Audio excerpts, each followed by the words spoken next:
आपके मंगल हाथों से आज प्रतिष्ठा होने की बात थी, वह स्वाभाविक भी था, वो होना ही था मित्रों।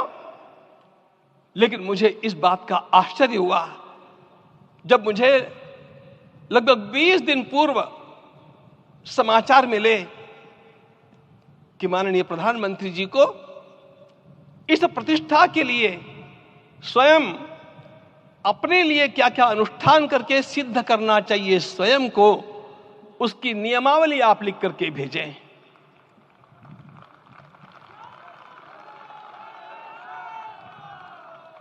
जिस प्रकार का हमारे देश का राजनीतिक माहौल है, कोई भी आकर के किसी भी समय कुछ भी कर्म करके चला जाता है, वो उद्घाटन हो चाहे पौधारोपण हो चाहे कुछ भी हो, लेकिन उसके लिए मैं अपने को सिद्ध करूं, इस प्रकार की भावना कहां होती है? यदि किसी ने पूछा तो मैं कहूंगा कि यहां होती है। भगवान श्री राम की प्रतिष्ठा करनी है। भारतीय जीवनादर्शों के सर्वोच्च आदर्श भगवान श्री राम है और इन समस्त जीवनादर्शों की प्रतिष्ठा करने के समान ही यहां की प्रतिष्ठा रही है। इसलिए एक महान विभूति को ऐसे लगा कि मैं अपने को भी साधूं।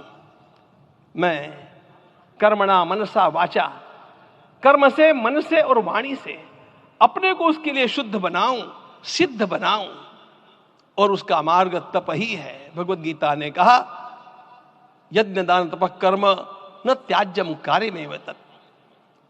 तप से ही विशेष परिशुद्धि होती है। आज मुझे आपको बतलाने समय अंतःकरण गदगद होने की अनुभूति हो रही है।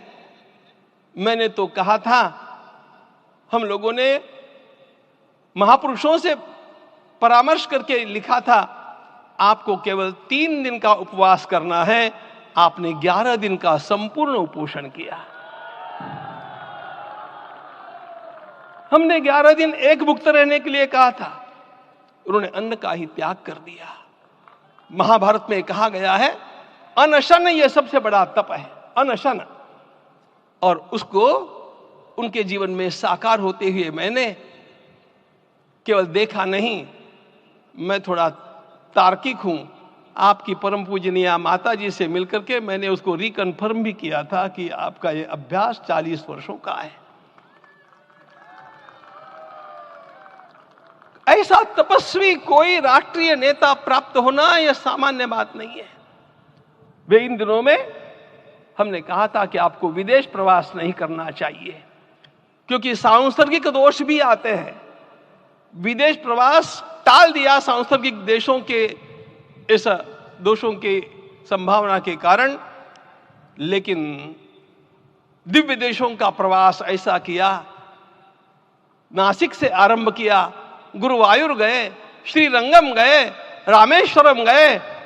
इन सारे स्थानों पर जाकर के वहां के परमाणुओं को लेकर के और पूरी भारत माता के हर कोनों में जाकर के मानो वे निमंत्रण दे रहे थे कि आइए दिव्य आत्माओं, अयोध्या पधारिए और हमारे राष्ट्र को महान बनाने के लिए आशीर्वाद दीजिए।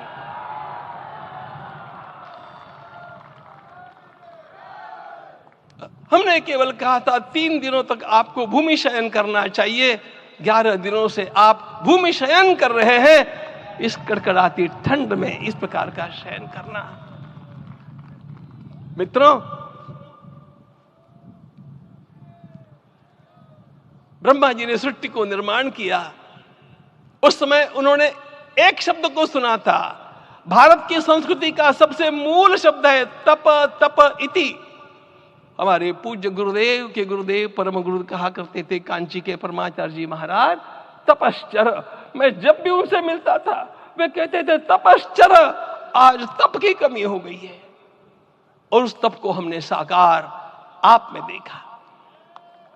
मुझे इस परंपरा को देखते हुए केवल एक राजा याद आता है जिसमें यह सब कुछ था, और उस राजा का नाम छत्रपति शिवाजी महाराज। छत्रपति शिवाजी महाराज। मित्रों, लोगों को पता नहीं है शायद, वे स्वयं जब मल्लिकार्जुन के दर्शन के लिए श्रीशैलम के ऊपर गए 3 दिन का उपवास किया, 3 दिन शिव मंदिर में रहे और महाराज ने कहा कि मुझे राज्य नहीं करना है, मुझे संन्यास लेना है, मैं शिव जी की आराधना के लिए जन्मा हूं, मुझे संन्यास लेना है, मुझे वापस मत ले जाइए। इतिहास का वो बड़ा विलक्षण प्रसंग है। उस प्रसंग में उनके सारे ज्येष्ठ मंत्रियों ने उनको समझाया और लौटा करके लाया कि यह भी आपका कार्य भगवत सेवा ही है। आज हम लोगों को उसी प्रकार के एक महापुरुष ऐसे प्राप्त हुए हैं जिसको भगवती जगदम्बा ने स्वयं हिमालय से लौटा करके भेज दिया कि जाओ भारत माता की सेवा करो।